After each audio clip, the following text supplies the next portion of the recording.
जय भीम। साथियों, आज आप सब यहाँ रोहतक जिले की कैडर कम समीक्षा कमेटी समीक्षा की मीटिंग में शामिल हुए हैं, तो आप सभी का मैं स्वागत करता हूं।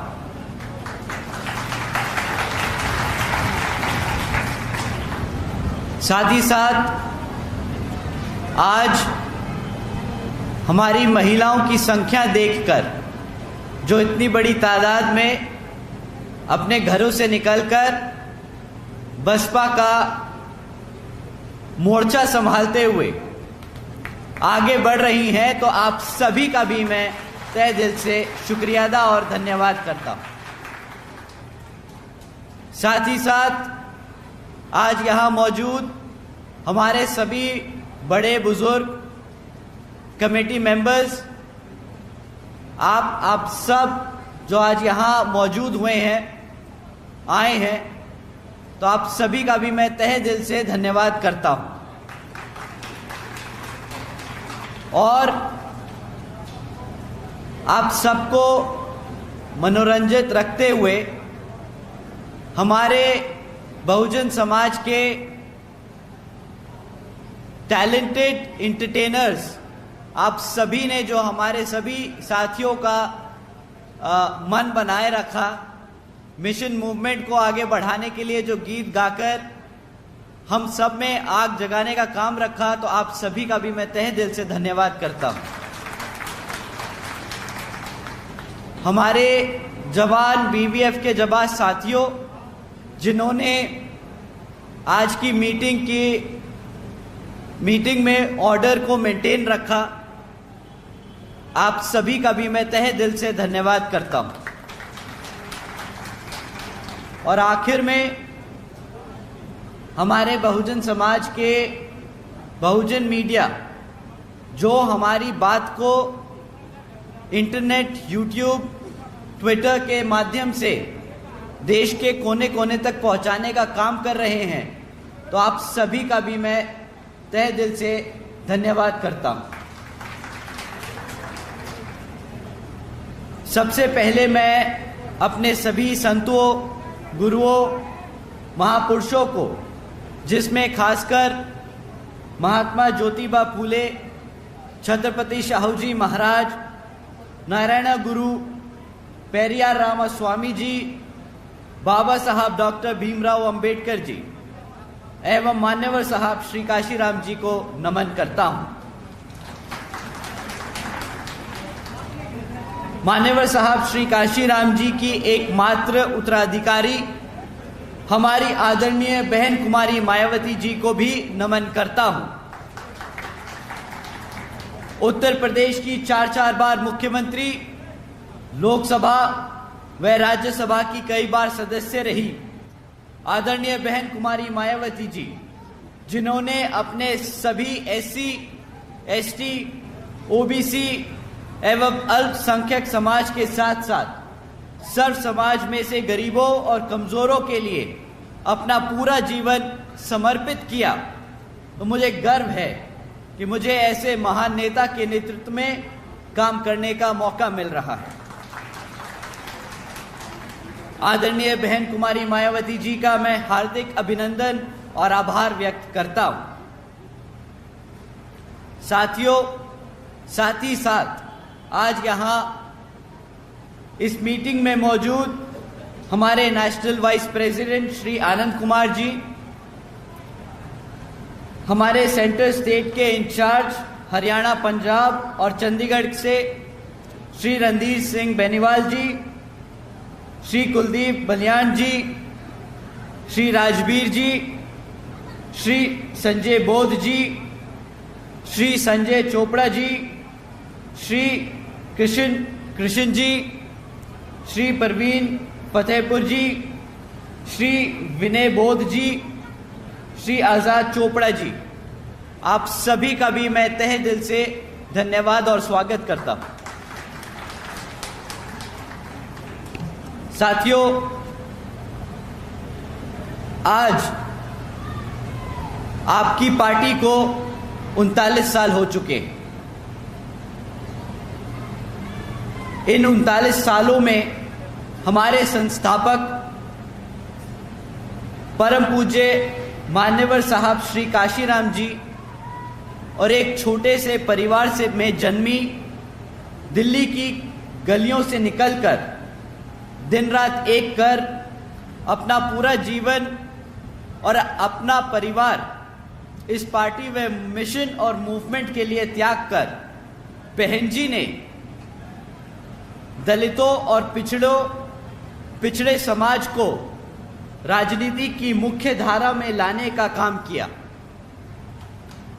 गरीबों और कमजोरों को इतना सम्मान दिया कि आज कोई भी राजनीतिक पार्टी हमारे इस वर्ग को नजरअंदाज नहीं कर सकता। अल्पसंख्यक समाज को उसके हकों के बारे में जागरूक कर इस भारत में भाईचारे के आधार पर एकजुट कर समता मूलक समाज की स्थापना करने की कोशिश की और सर्व समाज को एक सरकार देने का काम किया, जिसकी कल्पना हमारे गुरु बाबा साहब डॉक्टर भीमराव अंबेडकर जी ने की थी। साथियों, 39 सालों में 39 साल पहले ये मूवमेंट युवाओं ने शुरू किया था। आप सब इस मूवमेंट का हिस्सा रहे हैं। आप सब ने वो त्याग किया है जिसकी बदौलत आज हम सब इस पार्टी को इस मुकाम तक लेकर आ पाए हैं। परंतु जैसे जैसे समय बढ़ता चला गया, वैसे वैसे पार्टी में हमारे साथियों की उम्र बढ़ती चली गई और जिस चीज को ध्यान में रखकर बहन जी ने पार्टी में हर स्तर पर हमारे युवा साथियों के लिए 50% हिस्सेदारी तय की, समय आ गया कि आप सब अब आने वाली पीढ़ी को तैयार करें।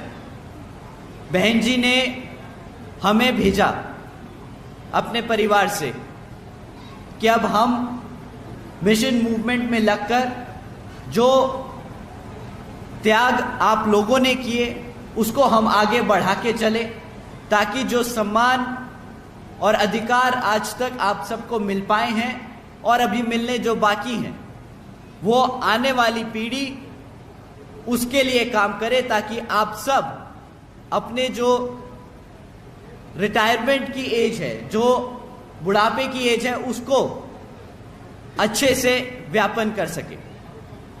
साथियों, और मैं अपने युवा साथियों से दरख्वास्त करूंगा कि आपको अब बढ़ चढ़कर पार्टी के सभी कार्यों में हिस्सा लेना होगा। अब आपका समय आ गया है। अब आपका समय आ गया है और आपको अब ये छोटी मोटी जो मुटाव हैं, जो झगड़े हैं, जो आप छोटी मोटी चीज़ों के लिए परेशान होते हैं, उस चीज़ों को अब आपको इग्नोर करके आगे बढ़ने का काम करना होगा। जैसे कि आज की जो समीक्षा मीटिंग रखी गई है, इसमें कितने युवा साथी आज मौजूद हैं जिनकी उम्र 25 साल से कम है? हाथ उठा के एक बार 25 साल से कम उम्र के साथी अपने हाथ उठाए, खड़े हो जाएं एक बारी। 25 साल से जो कम है,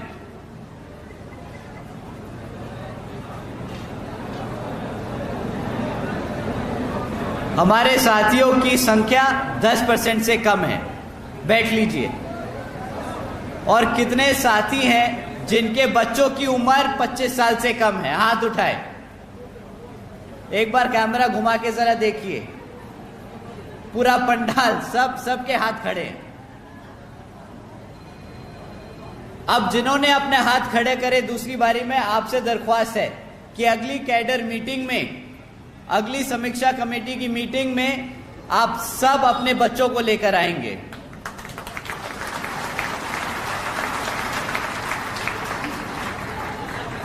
अब समय आ गया उनको भी समझने का। जैसे आप अपने परिवार में बच्चों को पढ़ा लिखा कर तैयार करते हैं कि वो आगे आके आपका बुढ़ापे में ध्यान रखेंगे, तो ये इस समाज के लिए आपको अपने बच्चों को अब तैयार करके आगे भेजना है, समीक्षा कमेटियों में भेजना है, पार्टी के कार्यक्रमों में भेजना है, ताकि आपके बुढ़ापे के जमाने में, समय में वो आपका ध्यान रख सके एक सामाजिक तौर पर। साथियों, साथ ही में हमें ध्यान रखना होगा कि ये कमेटी की मीटिंग, ये कैडर कैंप इसलिए लिए जा रहे हैं ताकि आप अपने समाज में, अपने मोहल्लों में जाकर पार्टी के कामों को बता सकें। जैसे कि आपको मालूम है, विदित है कि अब कुछ ही समय में लोकसभा के आम चुनाव होने वाले हैं और लोकसभा के 6 महीने बाद ही हरियाणा में विधानसभा के आम चुनाव डिक्लेयर कर दिए जाएंगे। और वर्तमान की बीजेपी और जेजेपी की सरकार आपको गुमराह करने के लिए फिर से साम दाम दंड भेद आदि का इस्तेमाल करने के लिए दोबारा से मैदान में उतरेंगी। तो आपको इन सब बातों का ध्यान रखना होगा और इनकी बातों में ना आकर इनसे गुमराह नहीं होना होगा और अपने साथियों को भी उसी हिसाब से तैयार करना होगा। साथियों, इनकी हकीकत मैं आपके सामने कुछ स्मॉल शॉर्ट पॉइंट्स में रखना चाहूंगा। इनकी विफलताएं तो अनेक हैं, बट 4-5 मुद्दे आप लोगों के बीच में रखता हूं जो आप आगे जाके समाज में हर व्यक्ति को बताने का काम करें। पिछले कई वर्षों से बीजेपी जेजेपी की सरकार चल रही है और आज तक ना यहां पे गांवों में पक्की सड़कें बनी, ना यहां पर 24 घंटे बिजली की व्यवस्था तय की गई, ना यहां पर रोजगार के अवसर दिए गए और ना यहां जाति और धर्म के नाम पर जो दंगे हो रहे हैं उनको रोकने का काम किया गया। साथियों, अभी कुछ ही समय पहले की बात है, नूह में मुसलमान और हिंदू के बीच में दंगा कराया गया। क्या यहां मेरे बैठे साथी बता सकते हैं कि क्या कोई धर्म किसी दूसरे धर्म या जाति के खिलाफ उत्पीड़न करने की सलाह देता है? हाथ उठा के आप बताएं, अगर नहीं देता तो मना करके हाथ बताएं। तो आपको क्या लगता है कि जो भारत, जहां पर इतने हजारों धर्म, इतने लाखों जातियां हैं, वहां पे भाईचारे की तौर पर एकजुट होकर आगे बढ़ने का काम नहीं किया जा सकता? आप बताएं, क्या हम मिल बांटकर, मिलजुल कर रह नहीं सकते? क्या हमारे मुसलमान भाई चाहते हैं कि हमारे हिंदुओं की माताओं के बच्चों को नुकसान पहुंचे, दुख पहुंचे? और क्या हमारे हिंदुओं धर्म के माताएं हैं, क्या वो चाहेंगे हमारे मुसलमान के भाइयों के बच्चों को तकलीफ पहुंचे? हाथ उठा के एक बार बताएं, क्या आप ये चाहेंगे? साथियों, जितना दर्द आपके बच्चे को होता है, चाहे आप जाट हैं, गुर्जर हैं, चमार हैं, ब्राह्मण हैं, पंडित हैं, उतना ही दर्द एक दूसरे धर्म के बच्चे को भी होगा, क्योंकि भगवान ने इंसान बराबर बनाया है। ये यहां पर आकर मनुवादी सोच रखने वाली जो पार्टियां चल रही हैं, उन्होंने हमें जाति और धर्म के आधार पर बांटने का काम किया ताकि हम सब एकजुट होकर आगे ना बढ़ सके।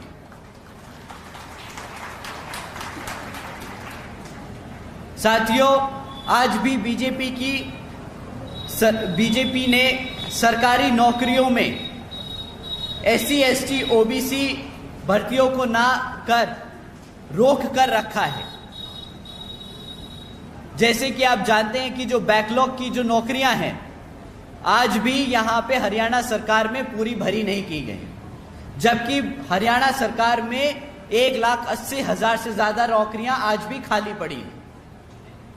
आज BSP कहती है कि हमारी सरकार बनने पर इस बैकलॉग को सबसे पहले भर दिया जाएगा।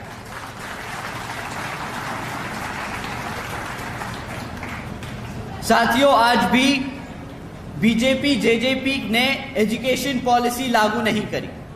कई बारी कमेटी बनाई, कई बारी उस पर चर्चा की, कई बार रिपोर्ट जमा कराई, बट आज तक पॉलिसी लागू नहीं करी। आज बीएसपी कहती है कि जिस तरह पिछड़े बुंदेलखंड क्षेत्र में बाबा साहब doctor Bhimrao Ambedkar medical college और झांसी में मान्यवर Shri Kashiram para medical training college की स्थापना की गई थी, उसी तरह यहाँ पर भी हमारे बच्चों को एजुकेशन में आगे बढ़ने के लिए मेडिकल कॉलेजेस और ट्रेनिंग इंस्टीट्यूट की स्थापना की जाएगी। आज भी जो आशा वर्कर लंबे समय से अपनी मांगों के लिए धरने पर बैठे हुए हैं, जिनको इस बीजेपी जेजेपी सरकार ने नजरअंदाज कर रखा है, तो आज बीएसपी कहती है कि हरियाणा में सरकार बनने पर हमारे आशा वर्कर्स को की समस्या का उचित समाधान किया जाएगा। साथियों, अगर बीजेपी जेजेपी का यह हाल है तो कांग्रेस कुछ कम नहीं। कांग्रेस आपको गुमराह करती है ये बोलकर कि बीएसपी बीजेपी की बी टीम है, बट साथियों हकीकत ये है कि वो इसलिए ये बोलती है क्योंकि उसके पास खुद इतने सालों में सरकार में रहने के बाद भी कुछ काम बताने को नहीं है कि उसने आपके लिए क्या काम किया।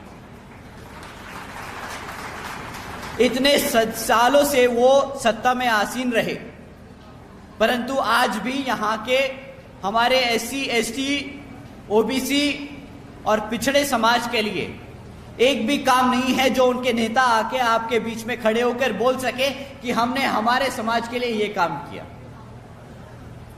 साथियों, बीजेपी में उससे भी बुरा हाल है। जब से बीजेपी सरकार में आई है, हमारे अपर कास्ट समाज के लोग भी परेशान हैं, क्योंकि वो खुद बखूबी जानते हैं कि इस सरकार में सिर्फ उनके खास लोगों के काम हो रहे हैं। हमारे अपर कास्ट समाज के गरीब और मजदूर लोग आज भी उसी हाल में हैं जिस हाल में पिछले कई सालों से कांग्रेस की सरकार में रहे। साथियों, आपका काम है समझाना इन लोगों को जो भटके हुए हैं, उनको सही राह दिखाना और बताना कि किस तरह 4 बार की शासन में जब बहन जी ने सरकार बनाई, अपने 4 बार के शासन काल में किस तरह उन्होंने गरीबों, मजदूरों, कमजोरों के लिए, हर वर्ग के समाज के लोगों के लिए कितने काम किए। साथियों, इन दोनों की सरकार में सिर्फ इन्होंने कुछ ही खास लोगों की तरक्की होते हुए देखी। आज सर्व समाज में इनकी विफलताओं को अगर हम गिनाने बैठें तो समय कम पड़ जाएगा। आज हम बहन जी की सरकार में 4 बार के शासनकाल में जो काम हुए वो आपके सामने रखना चाहते हैं। आज जब बहन जी की सरकार को याद करते हैं लोग, तो उन्हें याद आता है वो समय जब बहन जी ने सावित्रीबाई फूले बालिका शिक्षा योजना के तहत 7 लाख से ज्यादा बच्चियों को 12वीं तक की शिक्षा प्राप्त करने हेतु 600 करोड़ से ज्यादा लागत इन बच्चियों को अपने पैरों पर खड़ा कर एक उज्जवल भविष्य देने के लिए खर्ची। उन्हें याद आता है वो समय जब बहन जी ने देश में पहली बार सरकारी कॉलेजेस में स्टूडेंट हॉस्टल्स के अन्य पिछड़े वर्गों के छात्रों के लिए 27% आरक्षण की व्यवस्था तय की। साथियों, उन्हें याद आता है वो समय जब बहन जी ने महामाया गरीब बालिका आशीर्वाद योजना के तहत 3,25,000 बच्चियों को 1 लाख रुपए देने का काम किया। आपको जानकर हैरानी होगी साथियों कि इस योजना के तहत बहन जी ने 3,250 करोड़ रुपए अपनी बच्चियों को देने का काम किया। साथियों, उन्हें बहन जी का वो समय याद आता है जब बहन जी ने सरकारी नौकरियों के साथ साथ सरकारी ठेकों में भी आरक्षण की व्यवस्था लागू की थी। और साथ ही याद करते हैं वो समय कि किस तरह बहन जी ने सरकारी नौकरियों की भर्ती पर लगी रोक को हटाकर बहुजन समाज के साथ साथ सर्व समाज के सभी जरूरतमंद लोगों को नौकरियां देने का काम किया। साथियों, हमारे लोग याद करते हैं वो समय जब बहन जी ने प्रदेश के व्यावसायिक technical institutions, engineering colleges, polytechnic एवं इंडस्ट्रियल ट्रेनिंग इंस्टीट्यूट्स में अन्य पिछड़े वर्गों के लिए 27% फीसदी आरक्षण तय किया। और याद करते हैं वो समय जब बहन जी ने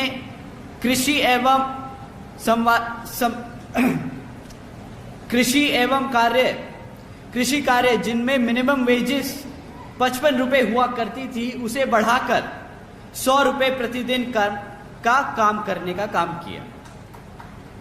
और अन्य पिछड़े वर्गों के लोगों के लिए क्रीमी